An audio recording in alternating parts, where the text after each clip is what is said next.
روزے میں sugar test کرنا، کیا روزے میں شوگر ٹیسٹ کر سکتے ہیں؟ نیز کیا کسی کو مجبوری کی حالت میں خون دے سکتے ہیں؟ عیشا قریشی: جی ہاں، شوگر بھی ٹیسٹ کر سکتے ہیں اور خون بھی دے سکتے ہیں، روزہ اس سے نہیں ٹوٹتا، خون دے بھی سکتے ہیں، خون لے بھی سکتے ہیں۔ روزے میں ڈرپ لگوانا، اگر کوئی بیمار ہو جیسے ٹائیفائڈ، جس کا کورس یہ ہوتا ہے کہ روزانہ صبح و شام ایک ایک ڈرپ لگانی پڑتی ہے، تو کیا روزے کی حالت میں ڈرپ لگائی جا سکتی ہے؟ یاسر: جی ہاں لگائی جا سکتی ہے۔ یاسر صاحب: روزے میں دوران غسل ناک میں کتنا پانی پہنچائیں؟ ایک عالم نے فرمایا کہ غسل واجب ہو تو روزے میں بھی ناک کی نرم ہڈی تک پانی پہنچانا فرض ہے، اور ایک عالم نے کہا کہ روزے میں پانی ناک کی نرم ہڈی تک نہ پہنچانا مسنون ہے۔ تو اس میں صحیح طریقہ کیا ہے؟ ناک کی نرم ہڈی تک تو پانی پہنچانا لازمی ہے نا، تو چاہے روزہ ہو یا نہ ہو، جب غسل فرض ہے آپ پر تو ہلکا سا پانی کو اندر لے کے جائیں، وہ ناک کی نرم ہڈی تک آرام سے پہنچ جاتا ہے۔ بہت زیادہ زور نہ لگائیں، وہمی لوگ زور لگا لگا کے دماغ میں پانی پہنچا دیتے ہیں، تو ہلکا سا بس کھینچ لیں، اس سے آرام سے پانی پہنچ جاتا ہے، وہم نہ کریں اس میں۔ عصر کے بعد تحیت المسجد پڑھنا، ہم افطاری کے لیے روزانہ عصر کے بعد مسجد جاتے ہیں، تو کیا عصر کے بعد تحیت المسجد پڑھنے کی اجازت ہے؟ جویریہ خان جرمنی سے۔ بعض فقہا اس کے قائل ہیں، وہ کہتے ہیں حدیث میں آتا ہے جب مسجد میں داخل ہو تو 2 رکعت پڑھو، تو وہ کہتے ہیں اس میں تو کوئی نبی نے فرق نہیں کیا کہ مکروہ وقت ہو یا نہ ہو، لیکن امام ابو حنیفہ اور فقہائے حنفیہ کہتے ہیں کہ مکروہ وقت میں چونکہ نمازیں پڑھنا منع ہے، یہ جو حدیث میں آتا ہے جب مسجد میں داخل ہو تو 2 رکعت پڑھو، تو مکروہ وقت کے علاوہ مراد ہے اس سے، وہ تو آٹومیٹیکلی وہ تو ایک عام اصول نبی نے ضابطہ بیان کر دیا کہ مکروہ وقت میں نماز جائز نہیں ہے، تو اس لیے اس کو الگ سے مستثنیٰ نہیں کیا۔ تو اگر آپ فقہ حنفی کو فالو کرتی ہیں، اردو اسپیکنگ زیادہ تر 99.9% فقہ حنفی کو ہی فالو کرتے ہیں، تو پھر آپ یہ نماز نہ پڑھیں۔ ایک فقہ کو فالو کرنا چاہیے، دوسرے پر اعتراض نہیں کرنا چاہیے، یہی طریقہ اسلام پر، شریعت پر چلنے کے لیے سب سے بہتر ہے۔ اور اگر آپ اختلافات کی بھینٹ چڑھیں گے اور بس میں ہی صحیح ہوں دوسرے غلط ہیں، تو پھر خواریت پھیلے گی، کیونکہ ہر فقیہ نے جو فتویٰ دیا ہے کسی نہ کسی دلیل کی بیس پہ دیا ہے، دلائل سب کے پاس ہوتے ہیں، فرق یہ ہوتا ہے کہ کون کس دلیل کو ترجیح دے رہا ہے، دوسرے میں تعویل کر رہا ہے۔ اسی وجہ سے عوام پر لازم ہے کہ ایک فقہ کو فالو کرے اور دوسرے پر اعتراض اور طنز نہ کرے، نہ ایسا کرے کہ بات بات پہ ایک جس فقہ کو فالو کرنے اس کو چھوڑ دیا جائے، اس سے بھی بڑی بے برکتی ہوتی ہے، اس سے خواہشات نفس کا دروازہ کھلتا ہے۔ تو آپ یہ کام نہ کریں، عصر کے بعد آپ تحیت المسجد نہ پڑھیں۔ الٹی سے روزہ ٹوٹنے کا حکم، الٹی آئی اور نگل لی تو کیا روزہ ٹوٹ جائے گا؟ طلحہ صاحب کراچی سے: اگر الٹی منہ بھر کے آئی ہے، منہ بھر کے الٹی کا مطلب یہ ہوتا ہے اتنی زیادہ الٹی تھی کہ منہ میں اس کو روکنا مشکل ہو گیا آپ کے لیے، تو پھر ایسی الٹی کو نگلنے سے روزہ ٹوٹ جاتا ہے، ادروائز تھوڑی سی الٹی کو نگلنے سے روزہ نہیں ٹوٹتا۔ کیا تراویح کے بغیر روزے صحیح ہوں گے؟ پورے رمضان کی تراویح نہیں پڑی اور تمام روزے رکھ لیے تو کیا روزے صحیح ہوئے یا نہیں؟ سلیم نسیم: دیکھیں، تراویح اگر کوئی نہ بھی پڑھے تو روزے اس کے بہرحال صحیح ہو جاتے ہیں، روزوں پہ فرق نہیں پڑتا، لیکن تراویح سنت مؤکدہ ہے، قابل ملامت ہے وہ شخص جو تراویح کی نماز نہیں پڑھتا، تو اس لیے تراویح بھی پڑھنی چاہیے۔ کبھی بہت تھکاوٹ ہو، نہیں پڑھی جا رہی تو ٹھیک ہے، کم کر دیں، مختصر کر دیں۔ ویسے سنت مؤکدہ 20 رکعتیں ہیں، اس پہ چاروں اماموں کا اتفاق ہے، حضرت عمر رضی اللہ تعالی عنہ سے 20 رکعتیں ثابت ہیں، اور شروع میں اسلاف میں ہمیں 16 رکعتیں بھی ملتی ہیں، 20 سے زیادہ بھی ملتی ہیں، لیکن بعد میں جب تحقیق ہوتی چلی گئی تو چاروں امام اس پر متفق ہو گئے کہ کم سے کم تراویح کی رکعتیں 20 ہیں۔ امام احمد بن حنبل کا بھی یہی فتویٰ ہے جو امام بخاری کے استاذ ہیں، کہ امام ترمذی نے جو ان کا نقل کیا فتویٰ، اس کو تو یہ نقل کیا کہ 20 اور 16 میں اختیار ہے اس کو، 8 کا تو کہیں بھی نہیں ملتا، ہمیں کسی اسلاف سے نہیں ملتا کسی صحیح حدیث سے کہ 8 رکعت پڑھی ہو۔ موطا امام مالک کی جو ایک 8 رکعت والی حدیث ہے اس کو خود امام مالک نہیں مانتے، تو وہ مسترب حدیث ہونے کی وجہ سے وہ ضعیف حدیث ہے۔ تو موطا امام مالک میں بھی 20 رکعتوں کا تذکرہ ہے، اور بھی ہمیں بہت ساری روایات میں زیادہ تر میں 20 رکعتوں کا تذکرہ ہی ملتا ہے، اس لیے امت کا اس پر اجماع ہو چکا ہے کہ 20 رکعتیں۔ یہ اجماع ہونے کے بعد پھر اختلاف پیدا کیا ہے 20 سے کم، بعض لوگوں نے فتویٰ دیا کہ 20 سے کم، تو جب ایک دفعہ کسی مسئلے پر اجماع ہو جاتا ہے تو وہ قطعی چیز بن جاتی ہے، پھر اس میں اختلاف جائز نہیں ہوتا، کیونکہ صحیح حدیث سے یہ بات ثابت ہے کہ امت گمراہی پہ کبھی بھی جمع نہیں ہو سکتی۔ تو اس لیے آپ 20 رکعت تراویح پڑھا کریں، لیکن اگر آپ نہیں پڑھتے تو روزہ بہرحال آپ کا ہو جائے گا، لیکن روزے کی اہمیت تراویح سے کروڑہ گنا زیادہ ہے، کیونکہ روزہ تو بہرحال اسلام کا ایک رکن ہے، ایسا نہ ہو کہ تراویح نہ پڑھنے سے روزہ بھی چھوڑ دیں آپ۔ روزے میں انجیکشن یا ڈرپ لگوانا، کیا روزے کی حالت میں انجیکشن یا ڈرپ لگوا سکتے ہیں وغیرہ وغیرہ وغیرہ بھی لکھا ہے انہوں نے. اس کا کیا حکم ہے؟ دیکھیں روزہ ٹوٹتا ہے کھانے پینے سے یا مقعد کے راستے کوئی چیز باڈی میں داخل کی جائے، یعنی قضاء حاجت کے راستے سے جیسے کوئی دوا وغیرہ داخل کی جاتی ہے. اس کے علاوہ مسام کے ذریعے، اسکن کے ذریعے اگر آپ کی باڈی میں کچھ جائے گا یا نسوں کے ذریعے تو اس سے روزہ نہیں ٹوٹتا. جیسے آپ جب نہاتے ہیں تو پانی مسام کے ذریعے آپ کی اسکن میں مسام میں داخل ہوتا ہے لیکن اس سے روزہ نہیں ٹوٹتا. تو ایسے ہی ڈرپ اگر کسی نے چڑھوا لی، انجیکشن لگوا لیا تو اس سے روزہ نہیں ٹوٹتا، اس سے کوئی فرق نہیں پڑتا. بعض لوگ کہتے ہیں انجیکشن لگانے سے یا ڈرپ لگانے سے روزہ لگنا بند ہو جاتا ہے، یعنی روزے کی شدت میں کمی آ جاتی ہے تو روزے کا مقصد فوت ہو جاتا ہے. تو دیکھیں وہ تو نہانے کے بعد بھی روزے کی شدت میں کمی ہوتی ہے. آپ اگر ایئر کنڈیشن روم میں آگے بیٹھ جائیں تو وہاں بھی روزے کی شدت میں کمی ہو جاتی ہے. تو روزے کی شدت میں کمی پیدا کرنا کوئی بری چیز نہیں ہے. اللہ میاں نے ہمیں منع کیا کھانے پینے سے روزے میں، تو بس اللہ میاں کی پابندی ہی کو فالو کرنا چاہیے، کھانے پینے سے منع کیا ہے. اب اس سے جتنا روزہ اللہ لگانا چاہے لگ جائے، آپ خود سے اپنے آپ کو ٹینشنوں میں نہ ڈالیں. ایئر کنڈیشن روم میں اگر کوئی بیٹھ سکتا ہے روزے میں تاکہ روزہ نہ لگے تو بہت اچھی بات ہے. اللہ میاں نے تو نہیں کہا. کسی کو اے سی میسر نہیں ہے تو اس کو روزہ لگے گا، وہ بیچارہ دھوپ میں چل رہا ہے تو وہ اس کو ثواب زیادہ اللہ تعالیٰ دے دیں گے. تو اس لیے روزے کی شدت میں کمی پیدا کر لینا نہانے سے، ٹھنڈے پانی سے نہانے سے یا ایئر کنڈیشن روم میں بیٹھنے سے، یا بعض لوگ رمضان ٹھنڈے علاقوں میں جا کے گزارتے ہیں تو اس سے کوئی فرق نہیں پڑتا، روزہ ہو جاتا ہے، اس میں کوئی گناہ نہیں ہے. تو اسی طرح روزے میں کوئی بیمار تھا ڈرپ لگوا لی تو کوئی حرج نہیں ہے. بغیر بیماری کے بھی ڈرپ لگوا لی تو بھی روزہ ٹوٹتا نہیں ہے اس سے، لیکن ظاہر ہے کوئی پاگل ہی ہوگا جو بغیر بیماری کے ڈرپ لگوائے گا، ڈاکٹر خود بھی نہیں لگا کے دے گا اس کو. روزے میں بد نظری کرنا، کیا روزے کی حالت میں جان بوجھ کر بد نظری کرنے سے روزہ ٹوٹ جائے گا؟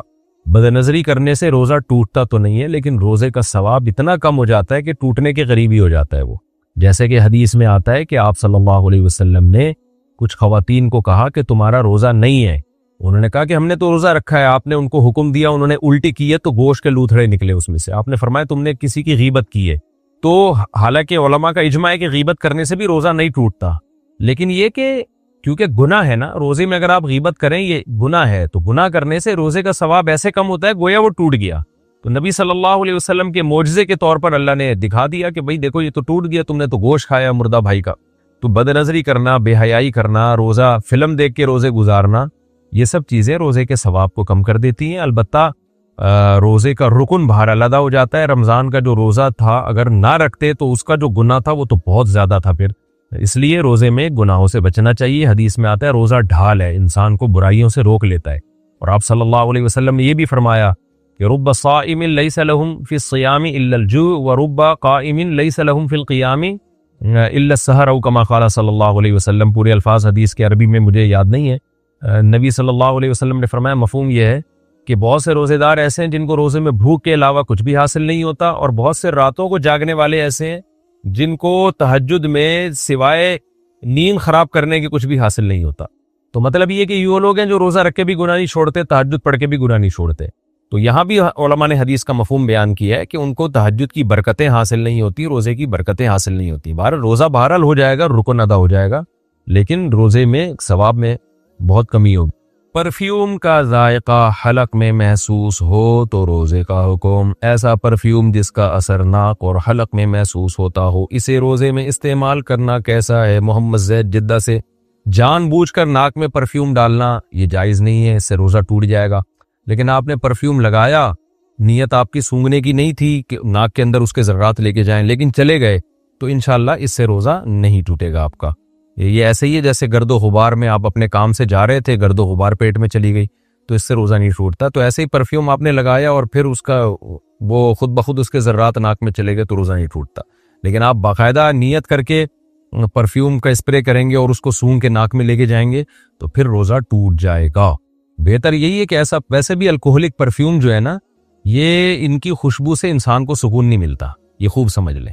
یہ وقتی ایک وہ ہوتی ہے، لیکن حقیقت یہ ہے کہ یہ اس سے دماغ انسان کا بھاری ہوتا ہے. پتہ نہیں لوگ کیوں الکوہلک خوشبوئیں، جائز ہے لیکن الکوہلک خوشبوئیں جتنی بھی ہیں وہ آپ تجربہ کر کے دیکھ لیں. آپ نان الکوہلک خوشبوؤں کا ذرا عادت تو ڈالیں تو آپ کو پتہ چلے گا اس میں کتنا سکون ہے، کتنے دماغ معطر ہوتا ہے اس سے. قدرتی خوشبوئیں جتنے بھی ہیں، گلاب کی خوشبو، چنبیلی کی خوشبو، عود کی خوشبو، یہ سب نان الکوہلک ہیں۔ تو اللہ نے جتنی خوشبو، رات کی رانی دیکھ لیں، دن کا راجہ دیکھ لیں، جو خوشبوئیں چل رہی ہیں اللہ کی طرف سے، خدا نے پیدا کی ہیں، آرگینک خوشبوئیں، ان میں کہیں بھی الکوہل نہیں ہوتی، یہ کتنی بھینی ہوتی ہیں، دماغ کتنا معطر ہو جاتا ہے ان سے۔ تو اس میں انگریز نے الکوہل ڈال کے اس کی وہ نیچر ہی تبدیل کر دی ہے۔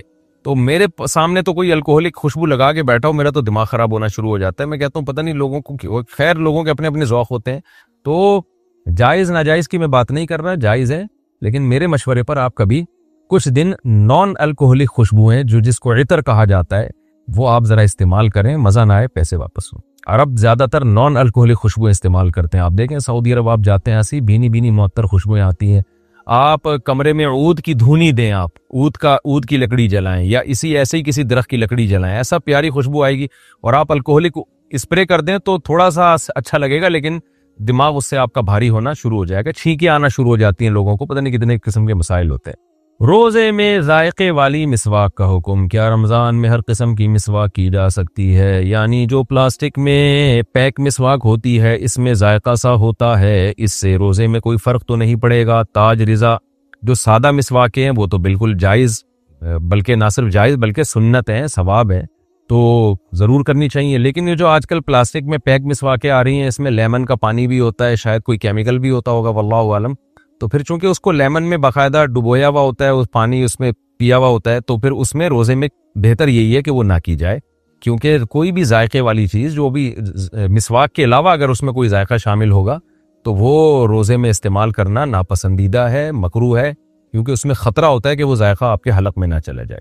مسواک کا ذائقہ، جو اوریجنل مسواک جو اس کا اپنا ذائقہ ہے، وہ تو اگر غلطی سے حلق میں چلا بھی جائے تو روزہ نہیں ٹوٹتا، لیکن اس کے علاوہ جو آرٹیفیشل ذائقہ ہے جو باہر سے ڈالا گیا ہے، وہ اگر حلق میں چلا جائے گا تو روزہ ٹوٹ جائے گا۔ اس لیے روزے کی حالت میں ایسی مسواک سے اجتناب کرنا ہی بہتر ہے۔ روزے میں ٹوتھ پیسٹ کرنا، روزے کی حالت میں ٹوتھ پیسٹ کرنا کیسا ہے جبکہ وہ حلق سے نیچے نہ اترے؟ حنظلہ ضمیر چکوال سے۔ دیکھیں مسواک کرنا تو بالکل جائز ہے، نبی صلی اللہ علیہ وسلم سے صحیح حدیث سے ثابت ہے، روزے میں آپ مسواک کیا کرتے تھے۔ ٹوتھ پیسٹ میں مسئلہ یہ ہے، بذات خود ٹوتھ پیسٹ کرنا بھی جائز ہے، لیکن علماء منع اس لیے کرتے ہیں، اس کو مکروہ اس لیے قرار دیتے ہیں کہ اس میں اس بات کا بہت زیادہ امکان ہوتا ہے کہ حلق میں چلا جائے، کیونکہ وہ ایک ٹیسٹ والی چیز ہے، جھاگ بنتا ہے۔ تو اس لیے دیکھیں نبی صلی اللہ علیہ وسلم نے روزے میں غرارہ کرنے سے منع کیا، غرارے کرنے سے۔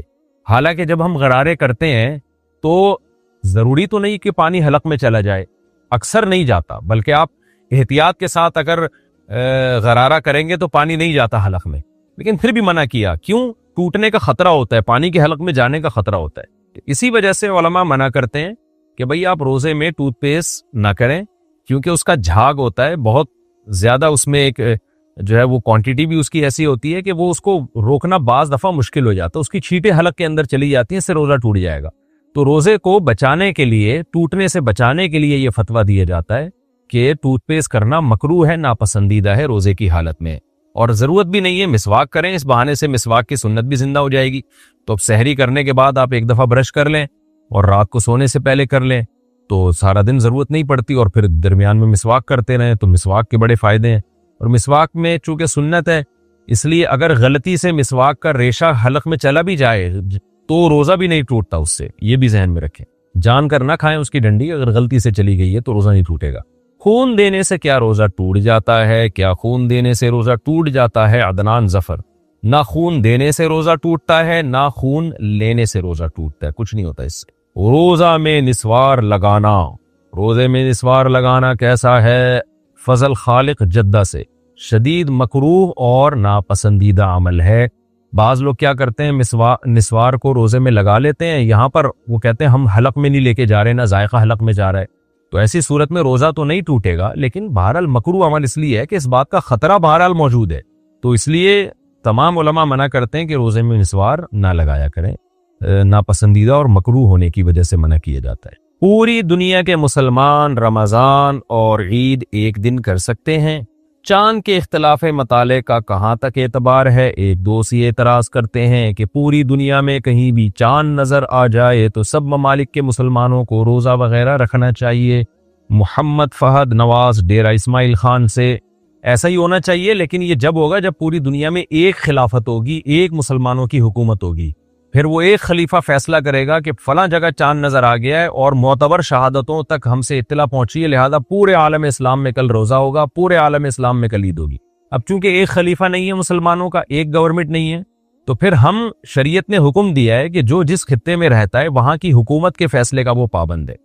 تو سعودی عرب میں سعودی گورنمنٹ کے فیصلے کے پابند ہیں آپ، پاکستان میں پاکستانی گورنمنٹ کے، ملیشیا میں ملیشیا کی گورنمنٹ کے فیصلے کے پابند ہیں، اور جہاں اسلامی حکومت نہیں ہے تو وہاں مسلمانوں کو چاہیے کوئی کمیٹی بنائیں جو چاند دیکھنے کا اعتبار کرے، کیونکہ اصل میں جو حدیث میں آتا ہے صوموا لرؤیتہ وافطروا لرؤیتہ، صحیح حدیث ہے، چاند دیکھ کے روزہ رکھو، چاند دیکھ کے افطار کرو۔ ظاہر ساری دنیا تو نہیں چاند دیکھے گی نا، ایک مخصوص متعین افراد ہوں گے جو نامزد ہوں گے۔ تو جو بھی غیر مسلم ریاستیں ہیں، امریکہ ہے، یو کے ہے، وہاں مسلمانوں کو چاہیے کہ اتفاق رائے سے مسلکی اختلافات کو بالائے طاق رکھیں، اتفاق رائے سے ایک کمیٹی تشکیل دے دیں، رؤیت ہلال کمیٹی، جیسے پاکستان میں ہے، انڈیا میں ہے، بنگلہ دیش میں ہے، تو ایسے ایک رؤیت ہلال کمیٹی تشکیل دے دیں اور پھر وہ چاند دیکھنے کا اہتمام کرے، اور وہ جو فیصلہ کریں پھر پورے مسلمانوں کو، چاہے وہ کسی بھی مسلک کے ہوں، ان سب کو چاہیے اس کمیٹی کے فیصلے کا اعتبار کریں۔ جیسے مفتی منیب صاحب تو بریلوی مکتبہ فکر کے تھے، لیکن جب وہ چاند کا اعلان کرتے تھے تو اہل حدیث بھی اس کو فالو کرتے تھے، دیوبند مکاتب فکر کے لوگ بھی اس کو فالو کرتے تھے، تمام مکاتب فکر کے لوگ اس کو فالو کرتے تھے۔ تو ایسے ہی دوسرے کنٹریز میں بھی مسلمانوں کو چاہیے کہ ایک کمیٹی بنا دیں، مسلکی اختلافات کو دائیں طرف رکھیں، ایک کمیٹی تشکیل دیں اور اس میں تمام مسالک کی نمائندگی رکھ لیں تاکہ کسی کو اس سے اختلاف نہ ہو۔ تو وہ کمیٹی جو فیصلہ کرے گی وہ فیصلہ تمام لوگوں پر نافذ ہوگا، اور پھر باقی لوگوں کو چاہیے 1.5 اینٹ کی الگ مسجد نہ بنائے۔ لیکن یہ باتیں سمجھ میں آ نہیں رہی ہیں مسلمانوں کی، تو کیا کریں؟ باقی پوری دنیا میں ایک عید جب ہی ہو سکتی ہے جب پوری دنیا میں ایک نظام حکومت ہو، ایک خلافت قائم ہو جائے مسلمانوں کی، اور ایک جو ہے وہ امیر ہو۔ روزے میں آنکھ میں دوائی ڈالنا، کیا آنکھ میں دوائی ڈالنے سے روزہ ٹوٹ جاتا ہے؟ محمد یونس نہیں ٹوٹتا، بے شک وہ حلق میں اثرات بھی چلے جائیں اس کے، پھر بھی نہیں ٹوٹتا۔ اور روزے میں بلڈ ٹیسٹ کروانا، کیا روزے میں بلڈ ٹیسٹ کروا سکتے ہیں؟ صبا مجید کینیڈا سے، جی ہاں کروا سکتے ہیں۔ گردے کمزور ہو تو روزہ چھوڑ دینا، میرا لیور ٹرانسپلانٹ ہوا ہے اور گردے بھی کمزور ہیں، کیا میرے لیے اجازت ہے کہ روزہ نہ رکھوں اور فدیہ دے دوں؟ ڈاکٹر سے پوچھیں، ڈاکٹر اگر کہے کہ آپ کو روزہ رکھنے سے گردوں کو نقصان ہوگا تو پھر روزہ چھوڑ دیں، اور جب صحت اچھی ہو جائے یا سردیوں میں روزے رکھ لیں، بعد میں بھی ناممکن ہو پھر فدیہ دیں آپ، محمد فاروق صاحب۔ اور اگر ڈاکٹر کہتے ہیں نہیں جی آپ روزہ رکھ سکتے ہیں، آپ کی صحت کو نقصان نہیں ہوگا، تو پھر روزہ رکھنا پڑے گا۔ روزے میں مسواک کا حکم، روزے کے دوران مسواک کرنا کیسا ہے؟ ہمت گل طائف خان سے، ہمت گل صاحب ہمت کریں اور روزے میں خوب مسواک کیا کریں، نبی سے ثابت ہے کرنی چاہیے مسواک۔ روزے میں انہیلر کا استعمال، کیا انہیلر لینے سے روزہ ٹوٹ جاتا ہے؟ سمن صاحب ٹیکسلا سے، جی ہاں ٹوٹ جاتا ہے، کیونکہ اس میں دوا کے ذرات ہوتے ہیں جو آپ کے پھیپھڑے شریف میں جاتے ہیں۔ عمرے کے سفر پر روزہ چھوڑنا، عمرے پر جا رہے ہیں، فلائٹ کنیکٹیو ہے، 4 گھنٹے اسٹے ہے، پھر ایئرپورٹ اور پھر ہوٹل تک کا سفر ہے، کیا اس صورت میں روزہ قضا کر سکتے ہیں یا عمرہ کے لیے روزہ رکھنا لازم ہے؟ اینی سحر، دیکھیں سفر میں روزہ چھوڑ سکتے ہیں، چاہے عمرے کا سفر ہو یا حج کا سفر ہو، جائز ہے، لیکن یہ اس صورت میں جائز ہے کہ جب سحری کا ٹائم آپ جس شہر میں رہتے ہیں وہاں ایئرپورٹ پہ سحری کا ٹائم ختم نہ ہو جائے، یعنی روزہ شروع ہو سفر کے دوران، ابھی آپ ایئرپورٹ پہ بیٹھے ہیں اور سحری کا ٹائم ختم ہو گیا تو ابھی تو سفر آپ کا شروع نہیں ہوا، تو یہ والا روزہ آپ پر لازم ہوگا، تو پھر اس کو کمپلیٹ کرنا بھی لازم ہوگا۔ لیکن اگر جہاز اڑ چکا ہے اور اڑنے کے بعد جناب آپ کے شہر کی حدود کو جہاز نے کراس کر دیا اور پھر اس کے بعد جا کے سحری کا ٹائم ختم ہوتا ہے، تو آپ مسافر بن چکے ہیں تو پھر آپ روزہ چھوڑ سکتے ہیں۔ رہا یہ کہ روزہ چھوڑنا افضل ہے یا رکھنا، تو اگر سفر میں روزہ رکھنے میں واقعی تکلیف ہو رہی ہے تو پھر روزہ چھوڑ دینا افضل ہے، بعد میں قضا کر لیں۔ اور اگر چھوڑنے میں تکلیف نہیں ہے، آسانی کے ساتھ رکھ سکتے ہیں، تو پھر رمضان کا روزہ سفر میں رکھ لینا یہ زیادہ افضل ہے، کیونکہ بعد میں بڑی مشکلات ہوتی ہیں، قضا کرنا بھی، سب نے روزہ رکھا ہوا ہے، رمضان کی فضیلت بھی بھرپور طریقے سے حاصل ہوگی، تو پھر رکھ لینا افضل ہے۔ روزہ کس عمر میں فرض ہے؟ میری بیٹی کی عمر 13 سال ہے مگر وہ شرعی طور پر بالغ نہیں ہوئی، کیا اس پر روزہ فرض ہے؟ نیز لڑکے پر کس عمر میں روزہ فرض ہوگا؟ ام احمد، لڑکی اگر 13 سال کی ہے اور اس کو مینسز آنا اگر شروع نہیں ہوئے ابھی تک تو اس پہ روزہ فرض نہیں ہے۔ فرض جب ہوتا ہے جب لڑکی کو مینسز آنا شروع ہو جائیں، اسی طرح لڑکے کو اگر نائٹ فال ہونا شروع ہو جائے تو جب فرسٹ ٹائم نائٹ فال ہوگا، احتلام ہوگا، تو اس پہ روزہ فرض ہو جائے گا۔ تو جیسے کسی کو رات کو لڑکے کو احتلام ہو گیا، نائٹ فال ہو گیا، تو اب اس پر لازم ہے کہ وہ غسل کرے اور عشاء کی نماز بھی پڑھے اور پھر سحری کر کے روزہ بھی رکھے۔ سحری نہ بھی کرے تو روزہ بہرحال اس کو رکھنا پڑے گا۔ بلکہ اگر کوئی لڑکا بالغ ہوا ایسے ٹائم پہ کہ روزے کا وقت شروع ہو چکا تھا، مثال کے طور پر 4:30 بجے سحری کا ٹائم ختم ہو رہا ہے، تو کوئی نوجوان 4:30 بجے کے بعد اس کو نائٹ فال ہوا، احتلام ہوا، تو اس نے تو روزہ نہیں رکھا تھا یا اس کے والدین نے نہیں رکھوایا یہ کہہ کے کہ یہ بچہ بھی نابالغ ہے، تو اب جیسے ہی اس کو روزے کے شروع ہونے کے بعد نائٹ فال ہوگا، تو اگرچہ وہ کھانا کھاتا پیتا رہا ہے، لیکن جیسے ہی اس کو نائٹ فال ہوگا تو وہ بالغ ہو جائے گا، اور بالغ ہونے کے بعد افطاری تک اب اس کے لیے کھانا پینا ناجائز ہو جائے گا۔ تو گو کہ اس کا روزہ نہیں ہے، لیکن پھر بھی اس کو روزے داروں کی طرح اس پر رہنا لازم ہو جائے گا۔ یہ بالکل ایسے ہے جیسے کوئی غیر مسلم اگر دن میں مسلمان ہوتا ہے رمضان میں، تو اگرچہ اس کا روزہ نہیں تھا، وہ کھا پی رہا تھا، لیکن جیسے اسلام قبول کرے گا تو اب اس پر لازم ہو جائے گا کہ وہ روزے داروں کی طرح رہے۔ وہ تو ٹھیک ہے، روزہ تو نہیں ہے اس کا، لیکن روزے داروں کی طرح اس کو رہنا لازم ہو جائے گا۔ تو اسی طرح کوئی خاتون کو حیض آ رہا تھا اور وہ حیض سے پاک ہو گئی روزے کے درمیان میں، تو جیسے ہی حیض سے پاک ہوں گی تو اگرچہ روزہ تو نہیں ہے کیونکہ سحری کے وقت تو حیض کی حالت میں تھی وہ، لیکن ان پر لازم ہو جائے گا کہ اب وہ روزے داروں کی طرح رہیں۔ اسی طرح کوئی مسافر جس نے رمضان میں سفر کی وجہ سے روزہ چھوڑ دیا، تو اب روزہ نہیں ہے اس کا، لیکن جیسے ہی وہ شہر میں داخل ہو گیا اپنے شہر میں تو سفر اس کا ختم ہو گیا، تو اب اس پر لازم ہوگا کہ وہ کھانے پینے سے اپنے آپ کو روک لے۔ تو روزہ تو نہیں ہے لیکن اب روزے داروں کی طرح رہنا پڑے گا۔ تو بعض صورتیں ایسی ہوتی ہیں اس میں انسان کا روزہ نہیں ہوتا، لیکن اس پر روزے داروں کی طرح رہنا لازم ہو جاتا ہے۔ تو آپ کا جو سوال ہے میں اس کو دوبارہ ریپیٹ کر دیتا ہوں جواب کو، کہ بچی 13 سال کی ہے، اس کو مینسز شروع نہیں ہوئے تو اس پر روزے واجب نہیں ہے۔ لڑکے کو اگر نائٹ فال نہیں ہوا، احتلام نہیں ہوا، تو اس پہ روزہ واجب نہیں ہے۔ البتہ لڑکی یا لڑکا جب 15 سال کے ہو جائیں تو پھر بہرحال بالغ ہی شمار ہوں گے، چاہے لڑکی کو مینسز آئیں یا نہ آئیں، لڑکے کو نائٹ فال ہو یا نہ ہو، 15 سال میں بہرحال وہ بالغ ہو جاتے ہیں اور روزے اور نماز فرض ہو جاتی ہے۔ اور 15 سال سے اسلامی 15 سال مراد ہیں، اس لیے بچوں کی اسلامی ڈیٹ آف برتھ بھی یاد رکھنی چاہیے، کیونکہ شرعی احکام اسلامی تاریخوں سے ہوتے ہیں، انگریزی تاریخوں سے نہیں ہوتے۔ تو 15 سال جب اسلامی لحاظ سے ان کی عمر ہو جائے گی تو ان پہ روزے اور نماز فرض ہو جائے گا۔ روزے میں ہجامہ کروانا، روزے کی حالت میں ہجامہ کر سکتے ہیں، نیز کیا اس سے وضو باقی رہتا ہے یا ٹوٹ جاتا ہے؟ مشہود خان کراچی سے، وضو تو بہرحال ٹوٹ جاتا ہے، روزہ نہیں ٹوٹتا۔ البتہ اس عمل کو ناپسند کیا گیا ہے، کیونکہ ایک حدیث میں آتا ہے افطر الحاجم والمحجوم او کما قال صلی اللہ علیہ وسلم، کہ اس سے روزہ ٹوٹ جاتا ہے، لیکن یہاں ٹوٹنے سے مراد ہے ٹوٹنے کا خطرہ ہے، ثواب میں کمی ہے، کیونکہ جب آپ روزہ رکھ کے خون نکلواتے ہیں تو ایک ویکنیس ہوتی ہے، تو خطرہ ہوتا ہے کہ آپ اپنے آپ کو آزمائش میں ڈال رہے ہیں، روزہ کمپلیٹ کرنا آپ کے لیے بہت مشکل ہو جاتا ہے۔ تو جائز ہے، بہرحال گناہ نہیں ہے، لیکن بہتر نہیں ہے اگر کروانا بھی ہے تو عصر کے ٹائم پہ کروائیں، جب روزے کا ٹائم تھوڑا ہو جائے۔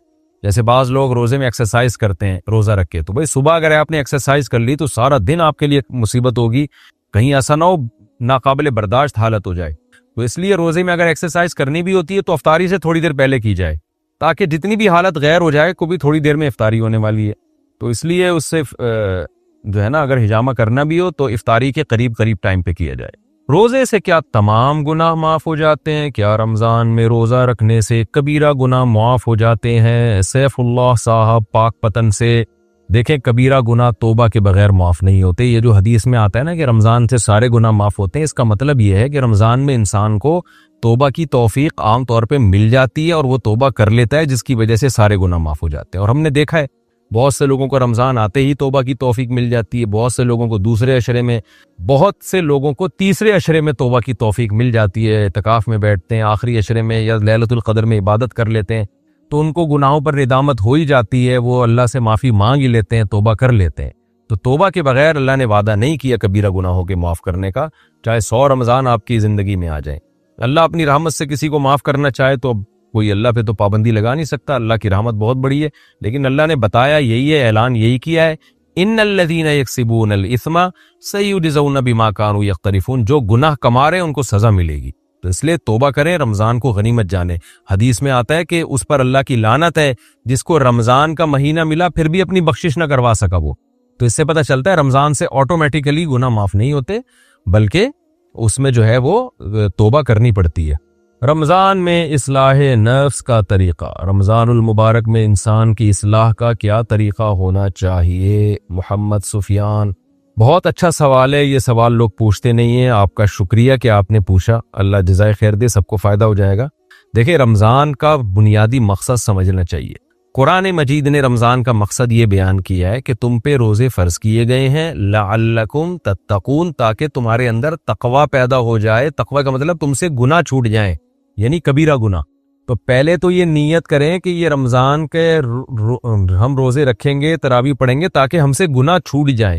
تو گناہوں کی لسٹ بنا لیں اپنی۔ کسی کو بد نظری کی عادت ہے، کسی کو انٹرنیٹ پر فحش فلمیں دیکھنے کی عادت ہے، کوئی اپنے والدین سے بدتمیزی کرتا ہے، کوئی بیوی کے حقوق ادا نہیں کر رہا، عورت شوہر سے بدتمیزی کر رہی ہے، کوئی اپنے اولاد کو ٹائم نہیں دے رہا، کسی نے وراثت تقسیم نہیں کی، اپنے نابالغ چھوٹے بہن بھائیوں کی وراثت پہ قبضہ کر کے بیٹھا ہوا ہے، کوئی سود کھا رہا ہے، کوئی حرام آمدن کر رہا ہے۔ تو جتنے گناہ ہیں، آپ کی داڑھی کاٹنا بھی کبیرہ گناہ ہے، کوئی نماز کا پابند نہیں ہے، تو یہ سارے، کوئی خدا نخواستہ زنا کرتا ہے، کوئی شراب پیتا ہے، سارے گناہوں کی لسٹ بنا لے اور اللہ سے دعا مانگے ان لسٹ کو سامنے رکھ کر، اے اللہ اس رمضان میں مجھے ان گناہوں سے تو بچنے کی توفیق عطا فرما اور پکی توبہ کی توفیق عطا فرما۔ تو آہستہ آہستہ پھر اللہ سے مانگیں، پھر راتوں کو اٹھیں، روزے رکھیں، انشاءاللہ اللہ کی محبت کی چنگاری پیدا ہوگی اور آہستہ آہستہ یہ گناہ آپ کی زندگی سے ختم ہونا شروع ہو جائیں گے۔ یہ فائدہ ہوگا، اللہ کا وعدہ ہے، کیونکہ اللہ نے کہا ہے روزہ فرض اس لیے کیا کہ تمہارے اندر تقوی پیدا ہو جائے۔ تو یہ کام کریں گے تو اصلاح انشاءاللہ ہو جائے گی، اور اگر پوری نہیں بھی ہوئی تو 50% ہو جائے گی، 50% اگلے رمضان میں ہو جائے گی۔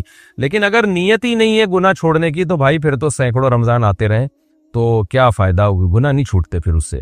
تو حدیث میں آتا ہے بہت سے روزے دار ایسے ہیں جن کو روزے میں بھوک پیاس کے علاوہ کچھ بھی حاصل نہیں ہوتا، بہت سے راتوں کو جاگنے والے ایسے ہیں جن کو سوائے نیند خراب کرنے کے کچھ بھی حاصل نہیں ہوتا۔ مطلب یہی ہے کہ تہجد کا ثواب تو مل جائے گا، روزے کا ثواب بھی مل جائے گا، لیکن جو مقصد ہے وہ حاصل نہیں ہوگا۔ تو مقصد ہے گناہوں سے توبہ کرنا، اس لیے یہ کریں، گناہوں کو اپنی فہرست سے آہستہ آہستہ نکالنے کی کوشش کریں، اپنی زندگی کی فہرست سے۔